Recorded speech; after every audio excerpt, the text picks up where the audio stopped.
V Trnave už mesto žije otvorením nového štadióna Spartakovcov, ktorý svoje brány otvorí 22. augusta. No ešte predtým Andeli vycestujú na Záhorie a v rámci 5. kola Fortuna ligy sa stretnú s nováčikom zo Skalice. Myslím si, že oni budú určite na tento zápas dostatočne vyhecovaní. Sú tam aj bývalí hráči Spartaka Trnava, takže to hovorí za všetko a budú sa snažiť nás poraziť, ale presne o to ide aj nám. My chceme tiež zvíťaziť, takže rozdáme si to na ihrisku, uvidíme, ako to dopadne. Skaličania budú mať o jednu motiváciu navyše. Víkendový zápas proti Trnave bude premiérový Fortuna ligový duel, ktorý sa odohrá priamo v Skalici.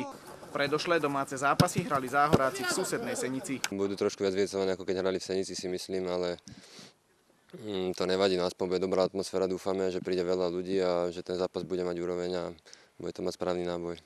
V drese Záhorákov pôsobí trojica ex-Spartakovcov Ivan Lietava, Michal Gašparík a Radoslav Cipris. Ja viem veľmi dobre, že sa na tento zápas tešia a že budú chcieť dokázať Spartaku Trnava, že sú dobrí hráči a že jednoducho dokázať to, že v tom Spartaku chceli ostať alebo chceli za ňo hrať.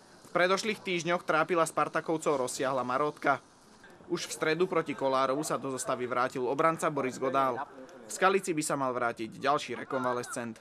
Čo sa týka Čonku, tak ten je už pripravený nastúpiť. Celý týždeň otrénoval na 100%, to znamená išiel do plnej záťaže. V zostave aj naďalej chýbajú zranení Kléber Silva, Patrik Čarnota a Ivan Šranc, ku ktorým pribudol ešte Martin Košťál. Do tréningového procesu Spartaka sa už nevráti srbský obranca Srďan Grabeš. Spartak s ním pre pretrvávajúce zdravotné problémy rozviazal kontrakt. Cez týždeň Andeli splnili povinnosť a s viacerými juniormi v zostave vyradili v pohári štvrtoligové Kolárovo. Nebudeme si klamať, to musela byť samozrejmosť, aby sme cez také mužstvo ako je Kolárovo prešli.